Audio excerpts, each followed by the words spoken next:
From the low desert in beautiful Tempe, Arizona, this is Politics and the Past. Today we have round two of a regular feature on this podcast, and hopefully a regular feature, which is our Gen Z Roundtable. We had our first one about a month ago where we discussed the transformation of Gen Z from the most radical generation to ever show up on college campuses to one of the most conservative groups of college students that we've had. So, and it was an interesting discussion, and we'll probably touch on some of that again today. Admittedly, though, we are missing one person who was here last time, and we've added another. So we lost Jake, but we added Elise. Elise, welcome. Thank you. And we also have a Jack who's becoming quite a regular contributor to this program. Always a pleasure.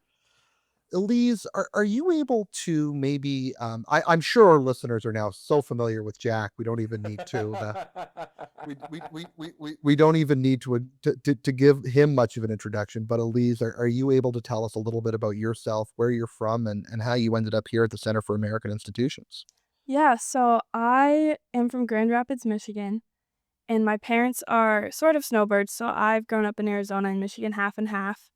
And when I was looking into schools, I noticed that ASU had this amazing center with a certificate program, and my dad would take me to lunches when I was 13 and 14. And so when it came time to pick schools, I was looking at them, and none of them had a center like ASU's. And so I decided, well, I think this would be a good place for me to be. And so I enrolled in the certificate program and then ended up working here.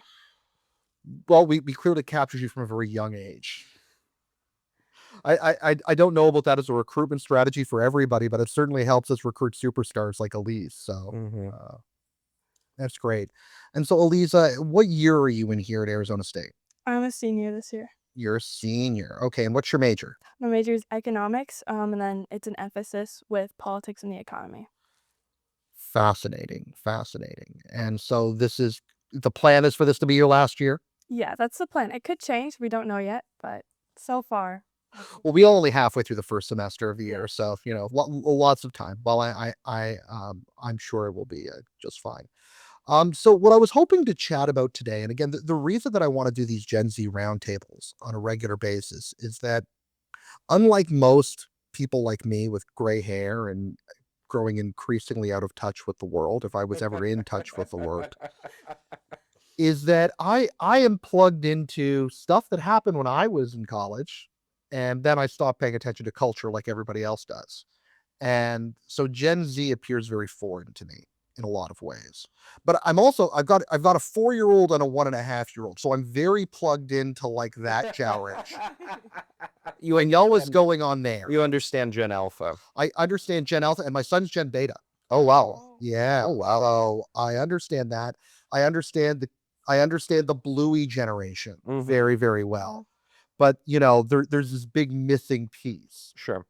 And so one of the advantages, I think, to being to being on and around a university campus like we are, is that we get to talk with people who are young, with people who are just emerging into adulthood, and this opportunity to kind of see what your generation thinks. And I know you're not speaking on behalf of your entire generation, and I'm not looking for you to, but I mean, you can give us perspective that you're not going to find on any of the major media outlets. Absolutely. Right. And so this is one of the reasons that I want to do this, and I'd like to do it on a regular basis if we possibly can and make it work in people's schedule. But I do think it's important, not only for me, I learn a lot. I mean, in the first roundtable, I learned quite a bit, but also for people listening to maybe get a different sense than the way that Gen Z is frequently caricatured. So, and I think the most in your generation's life, and especially you guys are young Gen Z. You're not older Gen Z. Elise, are you able to tell us what year you were born? I was born in 2005. 2005. Okay, 4 years after 9/11. That's a little terrifying. That's a little terrifying. Somebody who doesn't remember the 2008 election. That's Yep. that's pretty that's frightening to me. but probably the most consequential large-scale event that has happened in your lives was the COVID-19 pandemic. Is that correct? Definitely. Yeah, absolutely. Okay. Elise, you were born in 2005, but please God, don't make me do the math. How old were you when the pandemic hit? Oh, I have to think now. I think I just turned 14 because I'm late 2005, so I was freshly 14. Okay. And what do you remember about those early days? I just remember being really scared because, from what I was hearing from the news, and I think it was late January, early February, it was like this mysterious virus was popping up around the country and nobody knew what it was and nobody knew how to control it. So for me as like a young teenager, I was thinking, "Oh my gosh, is my family gonna die? How is this gonna work?" Right. Right. I mean, and those videos were pretty terrifying coming Mhm. out of Italy and then New York. Yeah. Mm-hmm. Um, okay. And Jack, where, how old were you? Where were you when this happened? I was 15. I was back home in South Dakota. It was my freshman year of high school. And I remember the virus just kept creeping closer. Where it started showing up in Europe, and then it started showing up in New York, and it started showing up in California. And I became really worried when it was in Chicago. The first couple of cases in Chicago and Minneapolis, because that meant it was getting close to me and my family. And so we were sent home from school on a Friday. Um, and we said, and they said, we're not going to have school on Monday, but we'll be back Tuesday. And I was really excited about that because I had some homework that I needed to turn in that was due on Monday, but I hadn't gotten it done and I wasn't going to be able to get it done. And so I thought, sweet, I'm going to be able to do this homework on Monday and turn it in Tuesday. And then we didn't go back to school until the next September. So that's the zombie homework assignment that never got done. And I wanted to come on this podcast because I owe an apology to Miss Stolberg. I never did turn in that Romeo and Juliet analysis, and I feel bad, quite frankly. I feel bad. Well, it's never too late to submit it. I mean, there might be a letter grade for every day. I'm going to get like a Z minus 17. Yeah. So Elise, how again when you first heard about it and you're getting scared, like what was the react? You were in Michigan or were you here in Arizona when that happened? So I was here in Arizona, and at first it seemed kind of distant. Like you heard about these cases popping up, and I knew it was eventually gonna probably get here. But at first I thought it was kind of like Ebola, where I was scared of it, but I didn't know if it was gonna get there. Then it got closer, and then I think it was mid-March when we locked down here, and I had club volleyball practice the night before, and we were all there.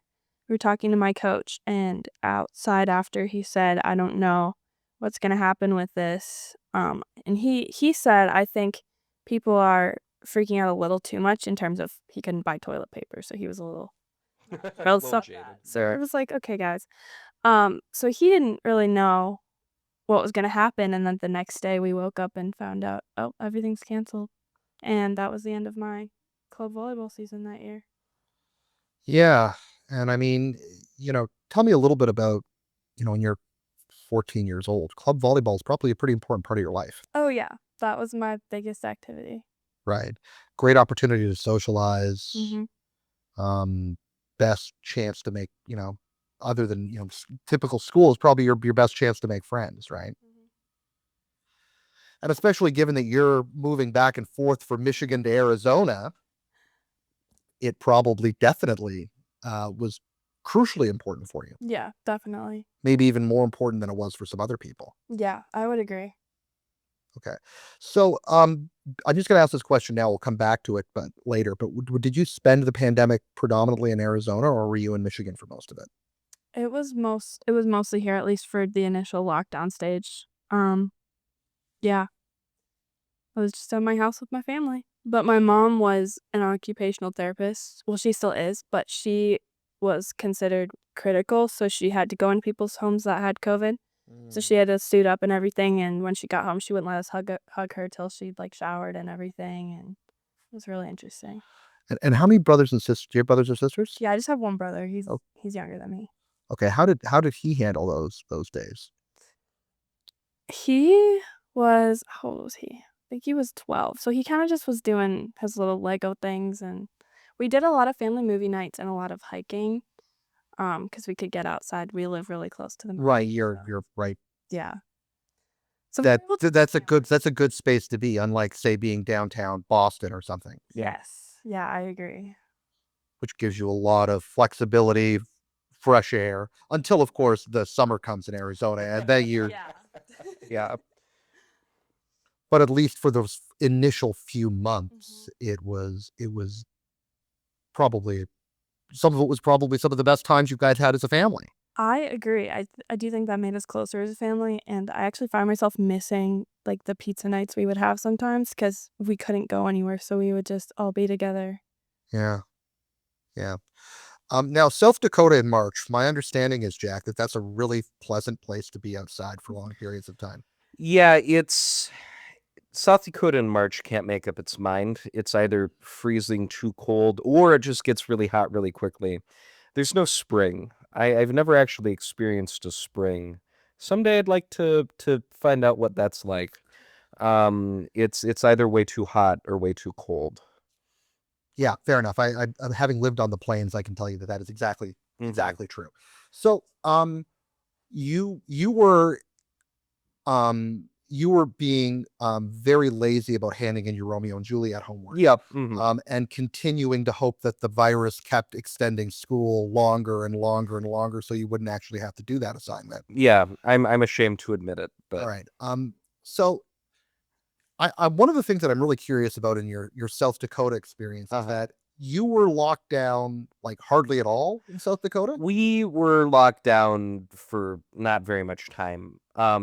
When you say lockdown, you mean like everybody's quarantined in their house? Well, I think we all understand now, after having gone through the pandemic, that there were various gradations to what a lockdown is. Yeah, we were locked down for 2 weeks, 3 weeks, and in fact, it got to the point the next year, or the next school year, I should say, where like I was going back to school. I got a job. I was the only essential worker in my family because I was a grocery store clerk. Yeah. And so like I was going to school and going to work, and I wore a mask, but it was not a very rigorous pandemic response. Fair enough. Yeah. And I mean, part of it is South Dakota Yeah. is a wide open space. I mean, even, Sioux Falls is probably not that dense compared to No, not at all. most metropolitan centers. And Elise, what was it like in Arizona? What was the lockdown like here?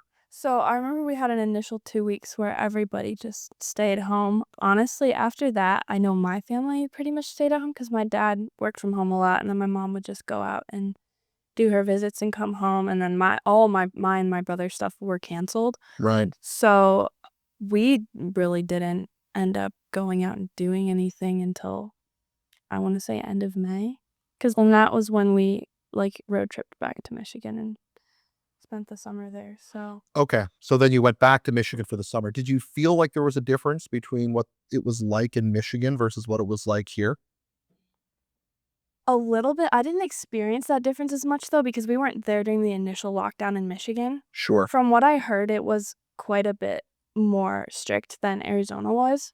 Right. But I didn't directly experience that because once you get to summer in Michigan, there's so much to do outside that never was really that concerned because you have plenty of space to do stuff. Right. Right. Especially the more we're in Michigan, or you're in Grand Rapids, Yeah. especially around Grand Rapids. It's Yeah. that's very different. Okay. So how did you find so how did, I mean, you mentioned liking the pizza nights, and you mentioned in being able to enjoy what was it like losing contact with your friends though and your peers? It forced me to go online more and stay in touch with them, which looking back, I feel like was really kind of bad. Okay. Because I wasn't at the stage where I would just, pick up a phone and call someone. It was gonna, be text or email or something. And I also got more into social media at that time because I was getting bored. So I was like, oh, what else should I do? So I experimented with TikTok for about 2 weeks, discovered I didn't like it, deleted it. But it was kind of weird because it felt like everything was digital. Like I had to go online to be in touch with my friends. Right. That's what I wanted to touch on. Is it's just feel like you had to be online. It wasn't a choice to be online. It was you had to be, right? Yeah. Yeah. Because otherwise, even if your friend lives lives across the street, you might not be able to see them for any number of reasons. Even if the law would allow you to go, maybe their family has somebody with fragile health, or your family has somebody with fragile health, meaning that there's just more and more barriers to actually being able to socialize. Yeah, absolutely. Now, how many of you did you and your friends ever break those rules in order to hang out together? Yes. We did not. And part of it was probably because our rules didn't last as long, and so we never got to sort of that point of desperation. It was just sort of the 2 weeks where everybody legitimately was afraid, Yes. right? And everybody was really compliant because everybody was quite afraid. Yeah. Yeah. But even like we mostly quarantined after that, my family. But getting into the summer, you gradually start to see people again, especially your friends. So we never quite got to that point. Right. Yeah. But you guys were a little more Yeah, I mean, we mostly did stuff outside. Like, we would decide, oh, we're gonna go hike this place together, and then we just, like, all go hike. And I don't know if we did anything during the 2 weeks that everything was shut down, because I think we were still trying to figure out what actually was even happening. But once it was stretching out a little bit longer, some of my volleyball teammates and I just, like, started hiking together a little bit.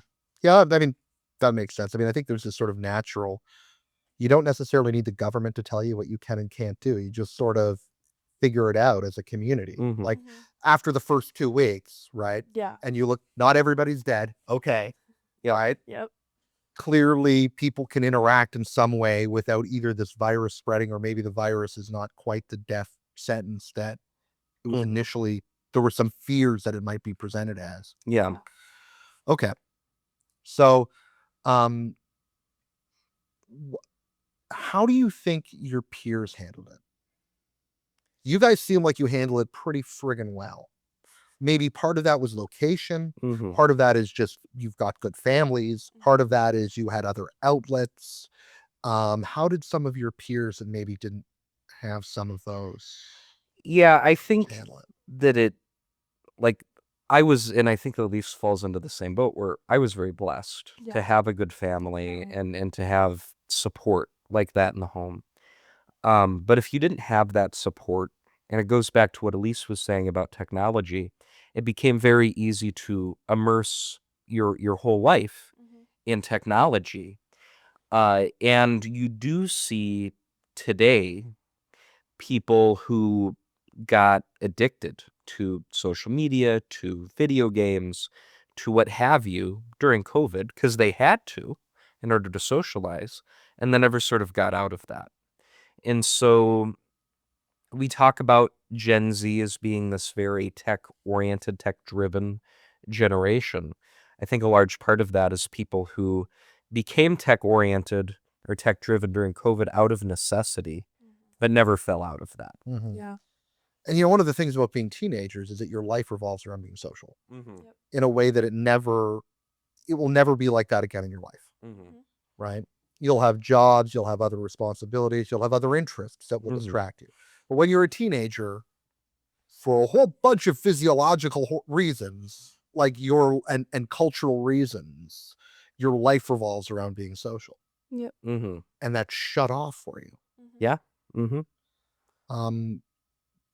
And I think it really, what you guys got me thinking about and what you're saying is that it really reflects that the kids who had good families, the kids who had a, who had shelter, Yes. who had some disposable income, whose family was together Yeah.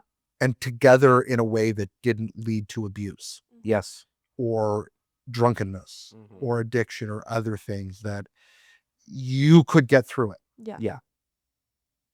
right? Mhm. But without those things, I mean, we're still seeing stories of students that of just like kids that were going to school on March 8th, 2019, Mhm. and nobody ever heard from again. Yeah. Mm-hmm. Now, but again, you're again, slightly different situation. I expect your club volleyball teammates probably had pretty good families. Yeah. Yeah. They Okay. did. And they probably got through it, I'm assuming, relatively well. Yeah, from what I heard, I mean, they all seem to turn out okay, and they're Right. leading pretty successful lives today. So Good. All right, good. But one thing that you brought up in the previous roundtable, you and Jake, was that Gen Z might be is a global generation. Mhm. Because of being digital, you are connected. You It's as easy to talk to somebody across the street as it is to somebody in Copenhagen, Yeah. Yeah. right? And so how does that, during the COVID pandemic, how did that global sense or that global connectivity affect your experience during COVID? I mean, I would say at that point in time, my world was still pretty small, so I hadn't really picked up on the fact that, whoa, there are people just like me across the world experiencing the same thing. I would say that came a few years later because now I have a lot of friends in Europe and stuff. And it's kind of crazy to me that all you have to do is pick up your phone and text them and they get it right away. Yeah. And then when I zoom out and think, oh my goodness, the world is so big. Yeah.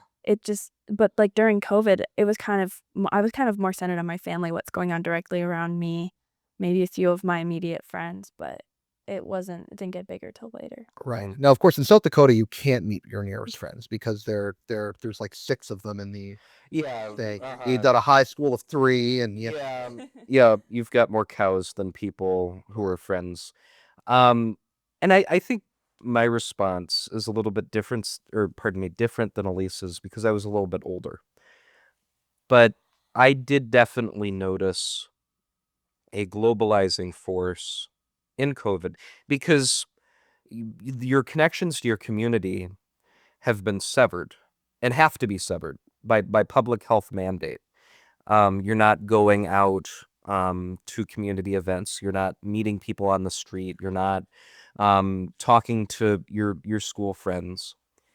And so instead, the whole world is your community through technology. And that's when I started sensing, I couldn't articulate it then, but that's when I started sensing Gen Z is a globalized generation, a generation that doesn't really have a community, doesn't really have a regional identity, but is just global because we didn't have a community for a year. We didn't have a regional identity for a year because we didn't communicate, where we weren't forced to communicate with people in our community.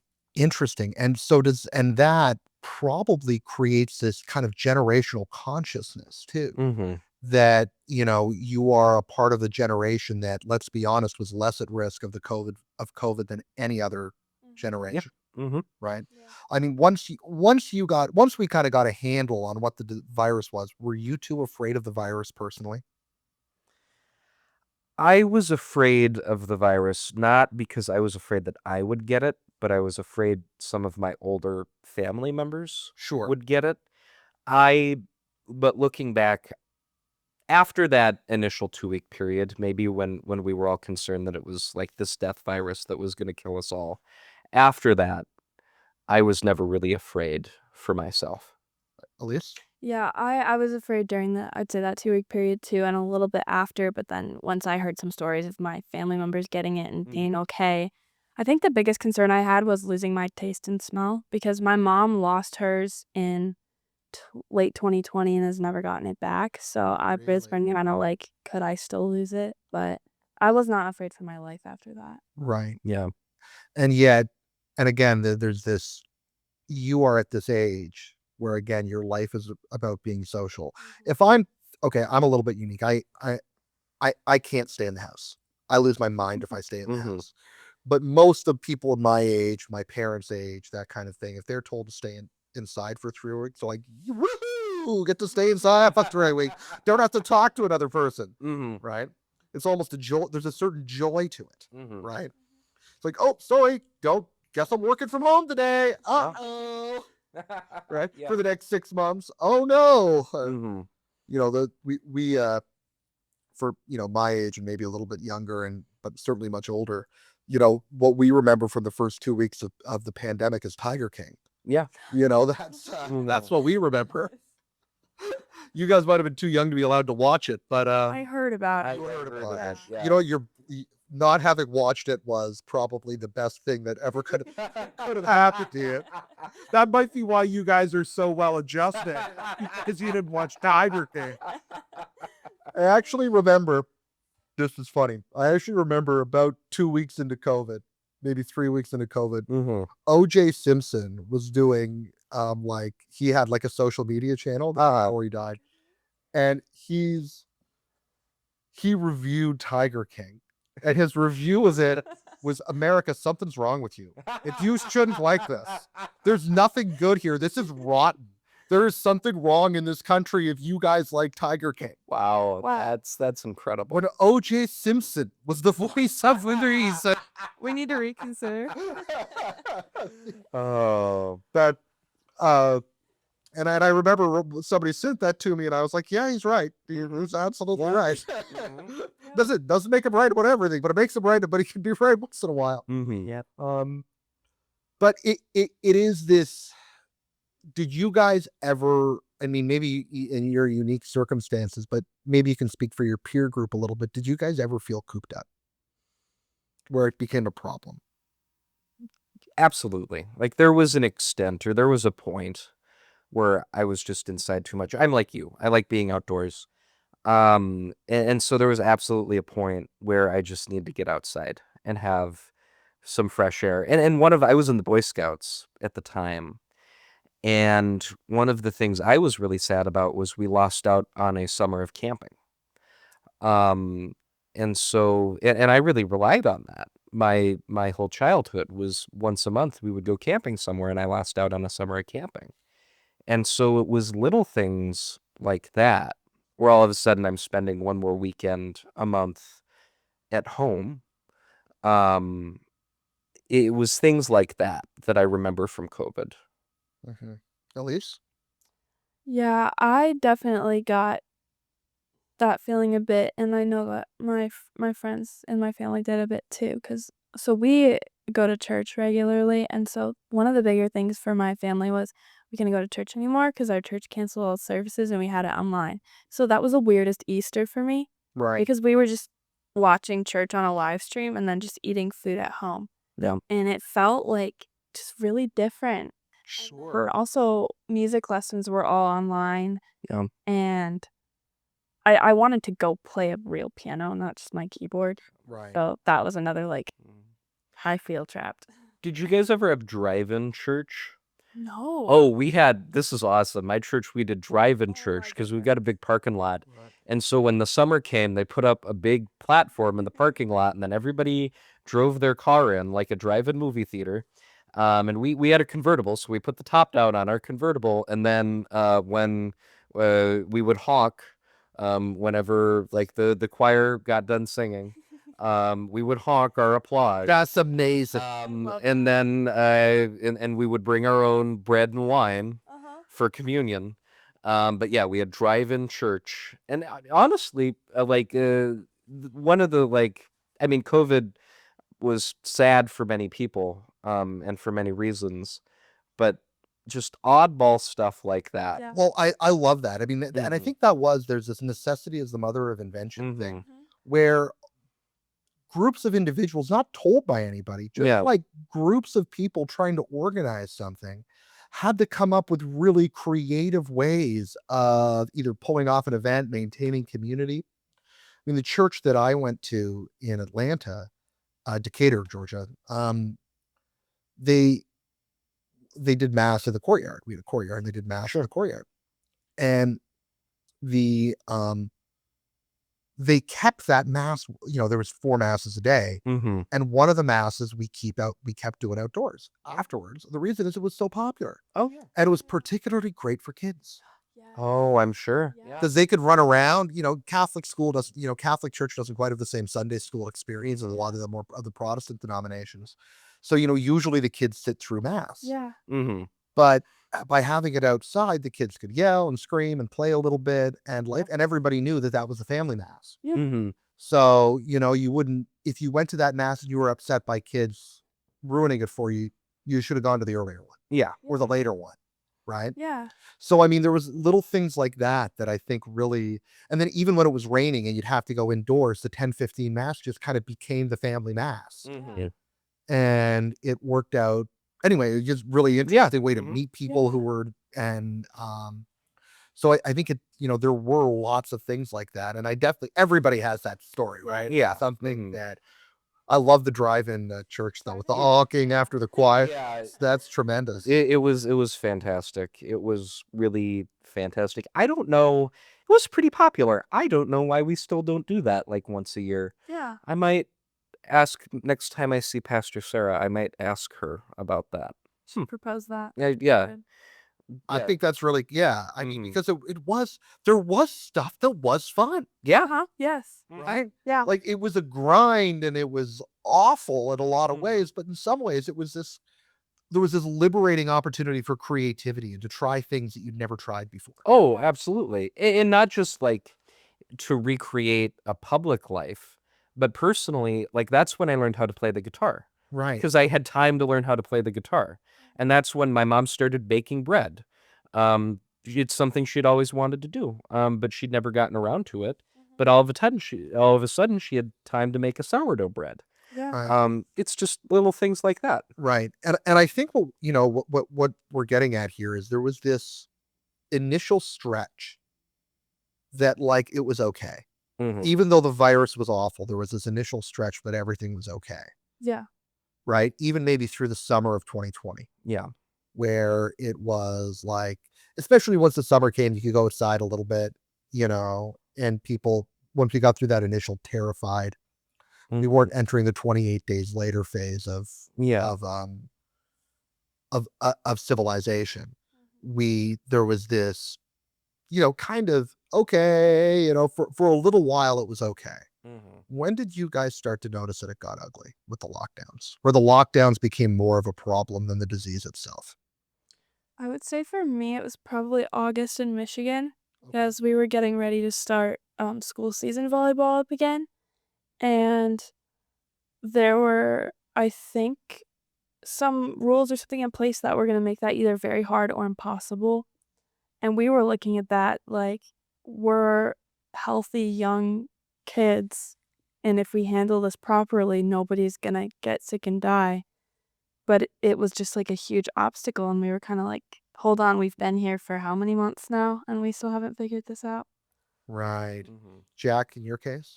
In my case, August. Understanding that South Dakota, Yeah. like by then, not only is everybody allowed to be out, Mhm. if you're caught quarantining, you might be detained. Yeah, like that's August, September is when Governor Noem decided that the pandemic was over and we should all just get back to our lives. And so, like, I went back to school and there were certain concessions made. We wore masks. The rate of mask wearing went down as the school year went on. At the beginning of the year, everybody wore a mask. At the end of the year, very few did. But we wore masks at the beginning of the year, and my debate season was all online over Zoom, which created certain new strategies for debate. But it was, and this is where like Gen Z is a global generation. Well, I didn't see a lot of dissatisfaction with continued quarantines at home because we didn't really have them. I did see it in other states and especially in other countries.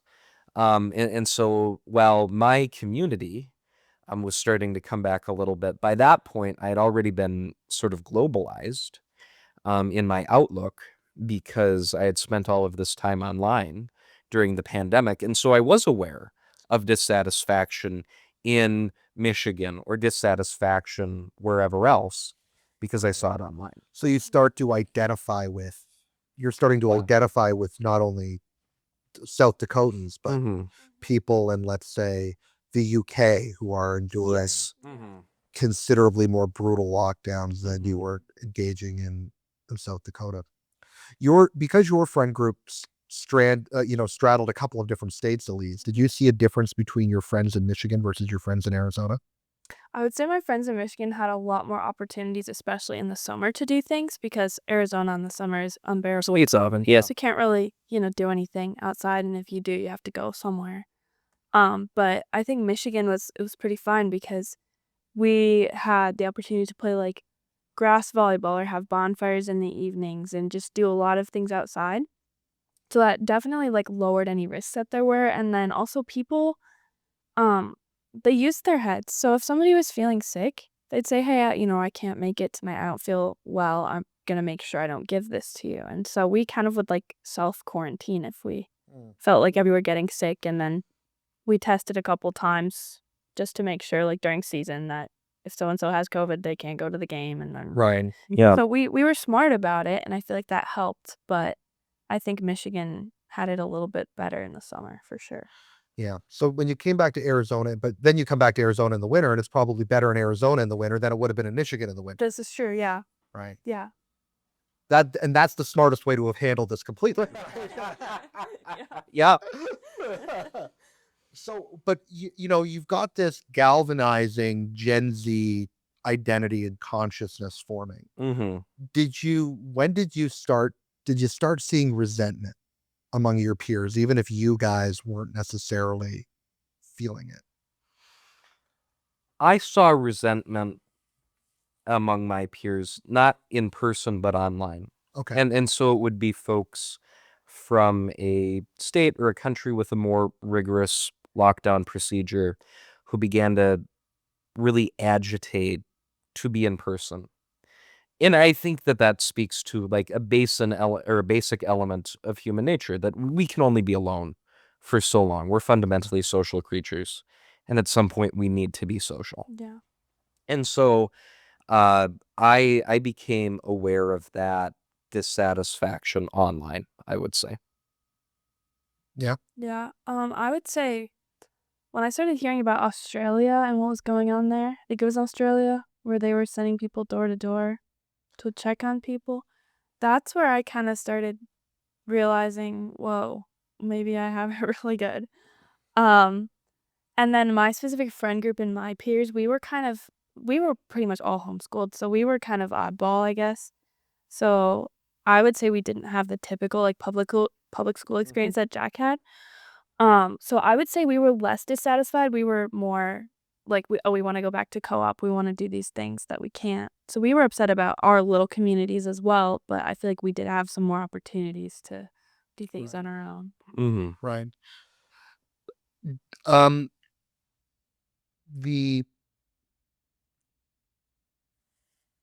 The following school year, Yeah. right, which would be you're in grade 11. I'm a sophomore in high You're a school. sophomore in high school the following year. Okay, so grade 10. And you're back fully in class. Back fully in class. But you weren't expected to hand in that assignment.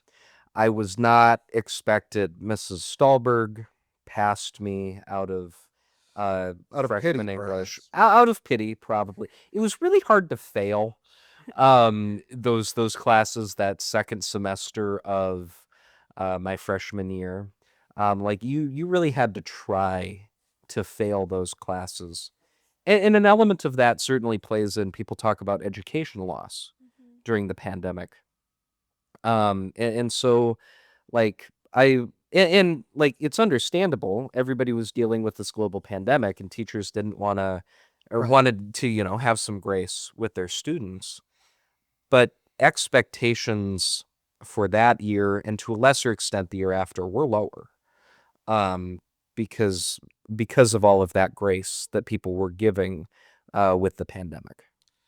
Elise, is that you're being homeschooled, so I'm sure your parents don't have any sympathy for you. And I don't know. I had a lot of online classes still, but I would say I didn't have the same experience because I've been homeschooled pretty much my whole life. So it's kind of like I already knew how to discipline myself and get it done. Right. So if I didn't and my grades were dropping, that was definitely going to be on me. And since I had never really been in person, I Right. didn't really have an excuse for that. Sure So enough. I would say not much changed for me. But yeah, I'm glad that I was still. Yeah, because I can tell you, like my students, the what I saw was that during the pandemic, and I mean myself, like I think most other college instructors were giving grace, but very quickly, and then we were still expected to give it the following year. Mm-hmm. And what I found is we really couldn't get back to the standards that we used to have Yeah. Well, because it was just too difficult for the students. Yeah. And it was little things. The thing that used to bother me, to be honest, this is the thing that really bothered me, is when people would just not show up for things. Yeah. And you just get it, oh, I'm sick. It's like, I don't care. Tell me that yesterday. Mm-hmm. Right. But that used to be it just became, you could get away with anything if you just said you weren't feeling well. Mm-hmm. And it's like, oh, I'm not feeling well. Well, this was an online assignment. Why is this a problem for you to submit? Mm-hmm. Right. But you were just sort of, we just sort of had this standard rule that was imposed across everybody that was like, listen, total grace. If somebody says they're sick, it's fine. Mm-hmm. Right. But the problem is once you start that, you can't really stop it. Mm-hmm. Yeah. And I've definitely found, so one of the things that I am terrified of being late for something. Mm-hmm. I just have this drilled in anxiety that if I am, like if I'm going to be 10 minutes late, I'm going to tell somebody I'm going to be 10 minutes late. Mhm. I'm going to call them if I'm going to be 20 minutes late or whatever the number is. Right. Yeah. And like, but if I know I'm late, I'm sitting in my car and I am dying inside. Mm-hmm. I don't know why that is. My wife calls it like my mental illness. But and during COVID, it destroyed me because like nothing was ever on it. There was no schedule. Mm-hmm. Schedules were gone and I live for a schedule. yeah. Yeah. Right. And the one thing that it did for me is I think I have become more relaxed since COVID. Mm-hmm. I'm less anal about all of that because Mhm. you just kind of had to be to survive. Whether that's good or bad for the grand civilizational scheme, I don't Mhm. know. But for myself anyway, it definitely made a difference. So how did your families handle it? I'd say my family handled it pretty well. We would have weekly Zoom calls with my grandparents and my aunts and uncles and my family to keep in touch, and so we'd have those weekly, and then we'd do yoga together every day. And This is the sweetest sounding pandemic experience out of a match. we do yoga together every day. Yeah, like you see like everybody drink a little hot chocolate on Zoom together and a little Yeah. South Dakota toques and like Yeah. We win, and we do like cooking classes together over Zoom. Yes. And we'd have sing-alongs. I kid you not, we'd have sing-alongs. That is drive-in church. Drive-in church. You know what? I want to live in that world. Norman Rockwell couldn't paint a more beautiful picture. And so my family, I'd say we handled it pretty well. But that's also a testament to the fact that like I am blessed to have had a strong, close family, a big family that wanted to do things like that. I am an outlier. And so when you look at any number of people who had families drift apart or who had more family infighting with increased proximity, and all things like that, the pandemic really emphasized divisions, I think, where the people who had strong families, those families could have sing-alongs over Zoom. But people who didn't have strong families, it just got worse. Right. So there's this sort of class divide Yes. that I think began to manifest itself a little bit. Yeah. Interesting. So one of the things that I was curious about is this generational politics that has sort of become this buzzword. Mm-hmm. Um, when did you start seeing Gen Z, at least your peers, and there's an older Gen Z that was at college and they had a different experience? Because I mean, if you want to go to frat parties and all of a sudden the frat parties still happen, they just happened underground. Yeah. Let's be real. Or you were going to a beach in Florida with 10,000 of your best friends, and all of a sudden you're on the national news. That's a bit of a different pandemic experience than when you're still in high school. Yeah. But those high school years are still so formative. When did you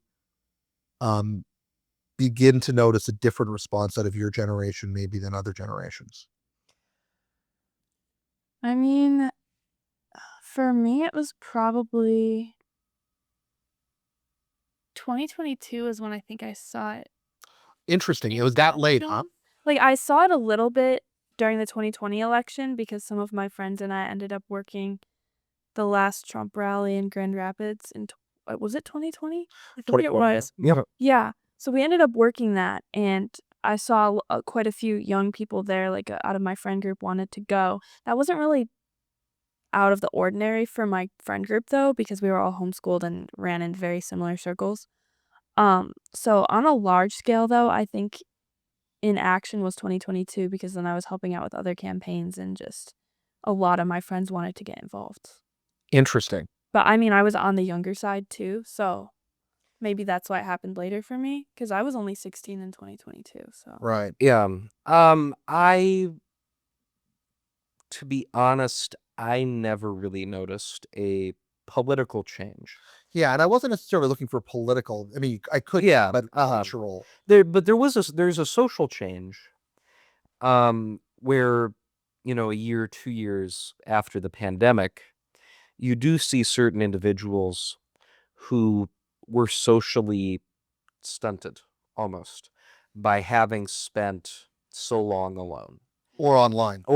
And that's where I'm talking about, like, people who were never able to get out of that online existence and sort of rejoin the community there. And so you did see, like, around high school there would be, certain people who just didn't know how to communicate. And it would be people who, like, before the pandemic had been perfectly normal, sociable folks, but after the pandemic they just couldn't come back. yeah. And more profound than any political change, it was really the fact that we just lost some people to technology.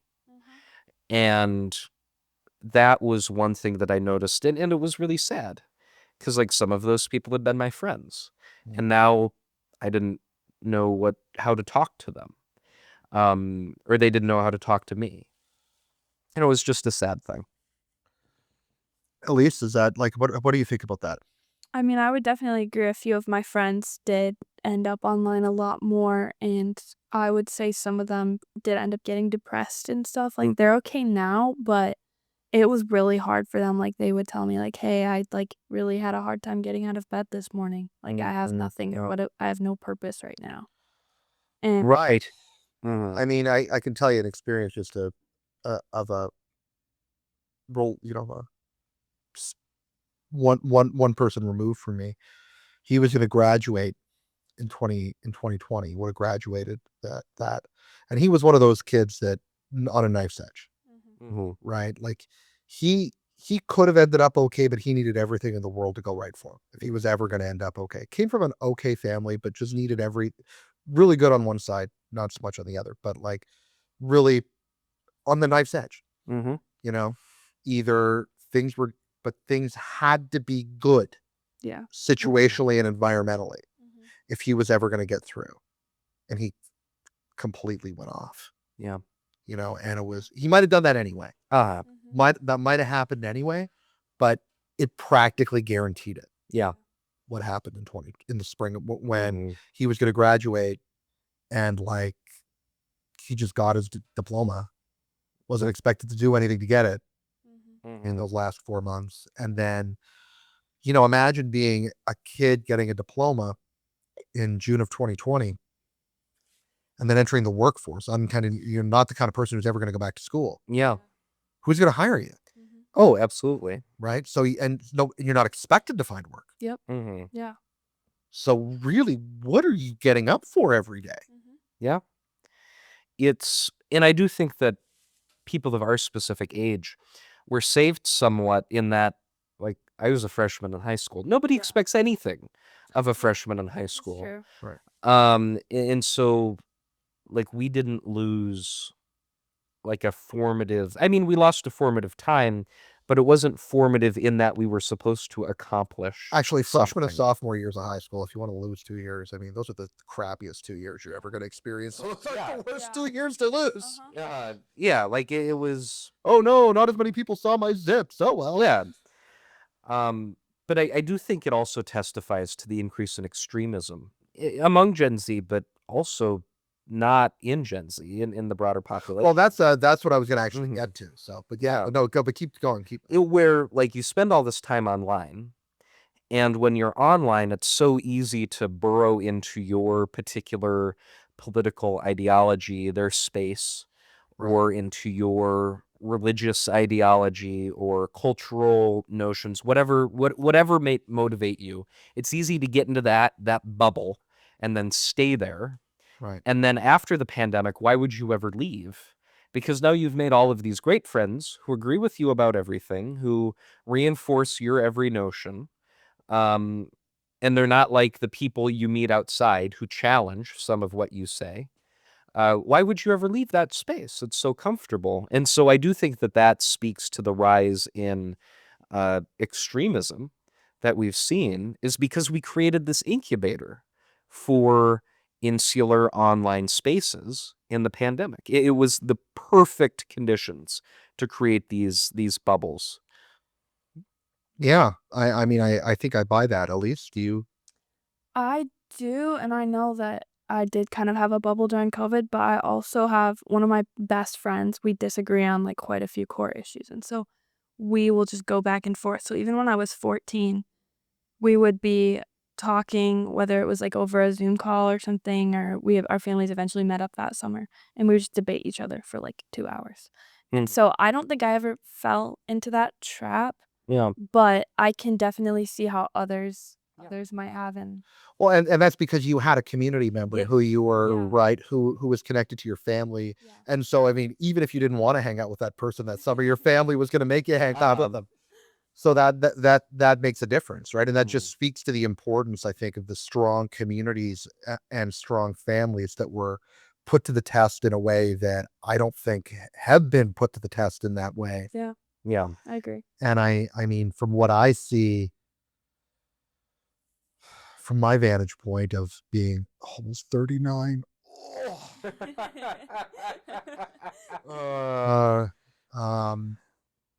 is we look around campus and we see the kids who did okay with it, Yeah. right? Whose families and communities were okay. But I go to other parts of the city and it's a different story. Yeah. Mm-hmm. And how do you think all right, if you were going to run the pandemic again, I'm going to put you guys in charge. Okay. Okay. You are both Anthony Fauci. All right. Okay. How do you think the pandemic response was, as from a not necessarily like epidemiological perspective, but from a more social, cultural,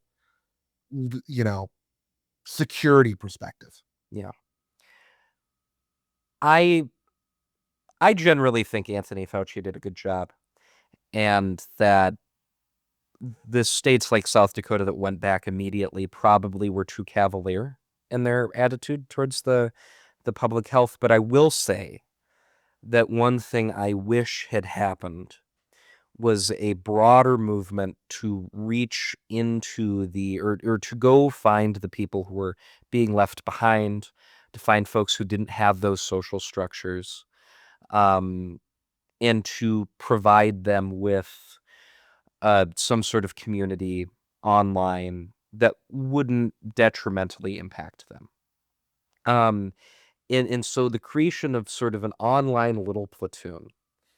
I'm glad you brought that up. I was gonna drop that. Where for those of you who didn't listen to the other Gen Z Roundtable episode, the little platoon is an idea created by Edmund Burke, who is a conservative philosopher, that groups of community members, individuals who gather for non-political reasons, to socialize, to interact with one another, and who build bonds with one another is fundamentally what creates civilization.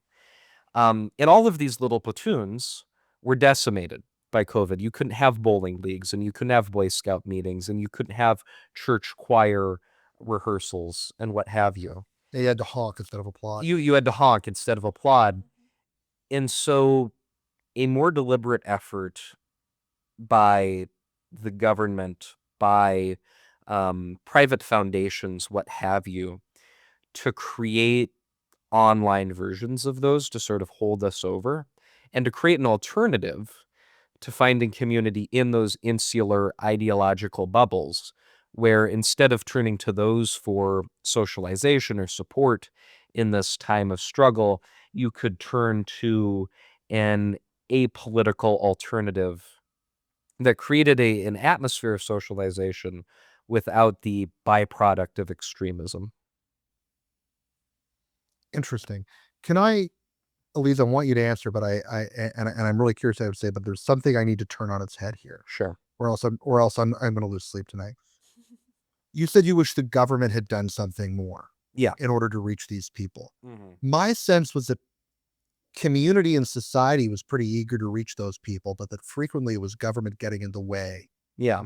of private groups and communities that were actually being really creative in order to find a way to make that work. Yeah. And Anthony Fauci might be the bad example because he's running the country, but Yeah. you've got health departments in communities and cities and, various municipalities Yeah. that, from what I saw, a lot of what was going on was not that government wasn't doing enough to reach people, but that sometimes there was this active attempt to get in the way Yeah. of ordinary people doing what ordinary people did during the pandemic, which was be very creative Oh, yeah. and find ways of coping Yeah. and doing outreach.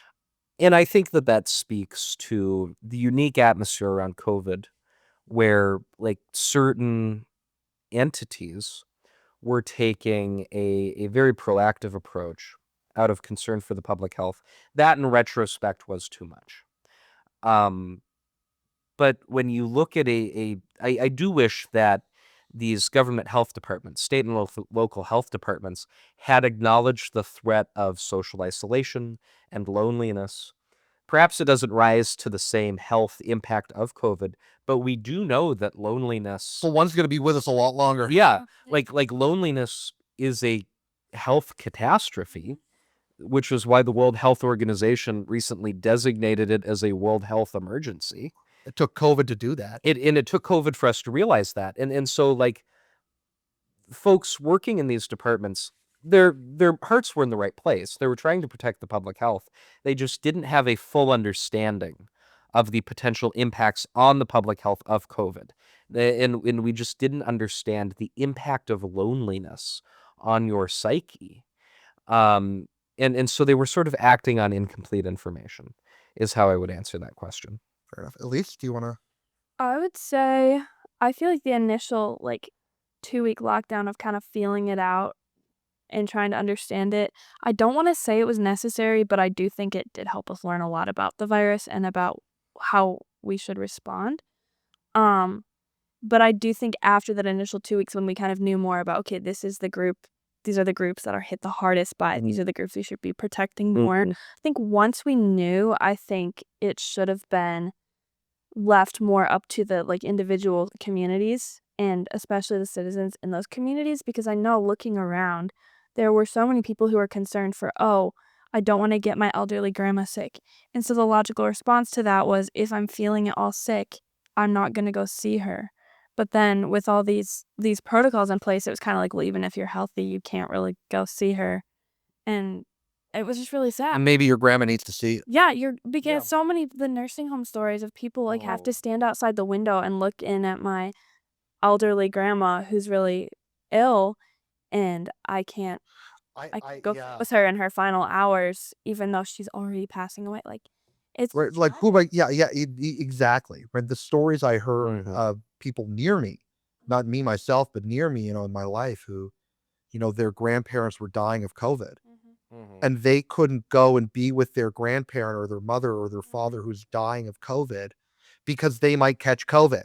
Yeah. Mhm. And it's like, who are we protecting here? Yeah. Yeah. Right. Mhm. And meanwhile, so now somebody's dying alone. Mm-hmm. Mhm. Yeah, that was one of the saddest things to me about Yeah. that. And I think it could have been fixed if it had been I do think individual communities would have made the right decisions by and large for themselves.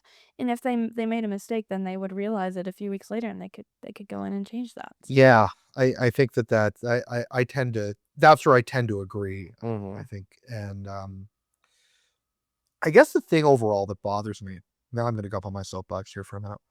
The thing that bothered me about the pandemic response, Jack, I mean, I think you're right, first of all, that everybody had their heart in the right place. I Mhm. generally don't see too many vast conspiracies Yeah. out of it. Although I do think there were people who were being very opportunistic, Yes. as like, this is my opportunity to make the changes I've always wanted to make. Mhm. And I've got funding to do it. I can get funding to do it if I wrap it in this public health sense Yeah. and do it. But in 2009, when the swine flu pandemic, which you guys probably don't remember, was the H1N1, Not even a little bit. right? Oh. Big fear, all right, of the swine flu. The report that came out afterwards, it said rule number 1 for pandemic response is the experts can't lie. You can get stuff wrong, but don't lie. Mhm. Even don't tell noble lies, because what you need is trust Mhm. if you're Yeah. ever going to get through this. And the first thing they did was they told a noble lie. Yep. When they said, don't mask because it isn't going to help you. Right. Mhm. And then of course they're like, and then 2 weeks later, and the reason they told that lie, I know why it was. It wasn't because they wanted people to die. It was because they wanted to protect the supply chain Mhm. of masks. So they're like, we need 2 weeks to protect the supply chain of masks to make sure that health responders get the masks, and then we can tell the truth about it. And the problem is you immediately lost all credibility Yeah. the second you did that. And then, of course, you get the mask politics that come out of that, like little vaccine politics, something you talk about. But the other thing that I don't think, there was all of these discussions about quarantines in the past. Mhm. Most historical quarantines, do you know where the word quarantine comes from, by the way? I don't. Quaranta is Italian for 40. Okay. 40 days. The idea was if you came on a ship and you were entering a port in the Middle Ages, you'd stay on the ship for 40 days because it was believed that was right. And so that was believed that was enough time if disease was going to, right. Mhm. And then after 40 days, you'd be let into the port. Right. So there may not be any really good epidemiological theoretical reason for 40 days, but for some reason, we've had that standard going back a really long time. And if you take a look at cholera riots in the 18th and 19th century in Europe, which is something that I don't think public health experts were remembering for whatever reason, they lasted after about 6 weeks, you get riots. Mhm. After the lockdowns lasted no longer than 6 weeks, you get riots, which, how long is 6 weeks? About 40 days. Mm-hmm. There seems to be this society ability to handle 40 days of lockdown, Mhm. if we look historically. But once you go beyond that, you start seeing these major social cultural ramifications. Mhm. And if you're going to go beyond that, you're really going to need to have the trust of people. And I don't think that the health experts have the trust of people. Yeah. Yeah. Mhm. And again, that's me on my soapbox. I wasn't intending to give that particular lecture today. So, but so you guys got to witness that. Good for you guys. Well, I mean, I think you're right, and it speaks to a broader culture of distrust that we have towards government experts in the post Watergate, the post Vietnam era, where we just don't trust I think government. people trusted officials. health experts. Yeah. I think people trusted health experts until this. Yeah. Yeah, I would agree. So you guys get to live in a generation where nobody trusts any experts. Good for you guys. Yeah, it's a lot of fun. All right. Well, we're over an hour mark, and I know you guys got to go, so we're going to wrap it up. But we'll to be continued. Elise, welcome. Thank you for joining us. Thank you so much for having me. It was fun. All right. We'll catch you guys next time. All right, thank you.